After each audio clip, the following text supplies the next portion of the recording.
мынаны жесең жегің келе беретін торт қону. Уже сондай прям. Қыздар, барлықтарыңызға сәлем. Бүгін сіздермен наннан жасалатын және де ешқандай выпечканы қажет етпейтін торт жасайтын боламыз. Ең алдымен бізге осындай батонды алып, бөліктерге бөліп турап аламыз. Сосын вареный сгущенканы қаймақпен араластырып, крем жасап аламыз. Бізде осындай қатты сұйық емес, қатты қою емес, осындай крем шығады.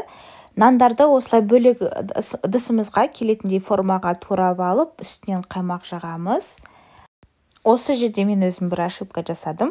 Нанның үстіне қант араластырған сиропты құйып жіберу керек еді. Сироппенен сосын барып крем жағуым керек еді. Бірақ мен олай ұмытып кетіппін жасауды. Сіздер міндетті түрде солай сиропты қосып, сосын барып кремді жағыңыздар үстіне. Егер видеоның соңына дейін көретін болсаңыздар, мен соңғы жағында нақтырақ түсіндіріп айтамын. Менде осылайынан 3 слой шықты. 3 слойға да осылай кремім жетті. Барлығын жағып араластырып болғаннан кейін мен бетіне шоколад жасағым келді. Сосын алдым да шоколадты ыстық суда ертіп алдым. Ерілген шоколадты бір ыдысқа салып, үстінен майды құйып, жақсылап тұрып араластырып алып, сосын жаңағы тортымыздың бетіне жағып шықтым.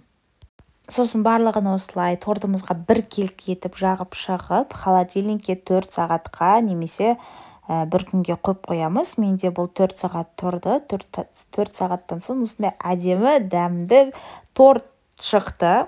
Дәмі деген өте керемет, өте ерекше. Міндетті түрде жасап көріңіздер. Бұл ішіндегі қосылатын рецептер барлығыңыздың үйінде табылатын рецепт, өте оңай рецепт және де выпечканы қажет етпейді. Сосын осылайынан барлығын 4 бөлікке бөліп алған соң дәмін көрген кезде прям өзім в шоке болдым. Сондықтан ерінбей міндетті түрде жасап көріңіздер. Осындай өте дәмді, ерекше торт шықты. Только бір минус, мына жерге нанды қойған кезде міндетті түрде ішіне сироп жасап жіберу керек екен. Сиропты, яғни қалай жасау керек? Бір қасық чайный ложкамен қант аласыздар, сахар, шекер. Соны кішкене суменен, ыстық суменен араластырып, езіп, осыны кремді бірінші жақпастан бұрын астына жаңағыдай нанның үстіне не жасап жібересіздер? Сироптан құйып жібересіздер, сонда өте дәмді шығады. Прям супер. Я сама в шоке. Мой шок в шоке.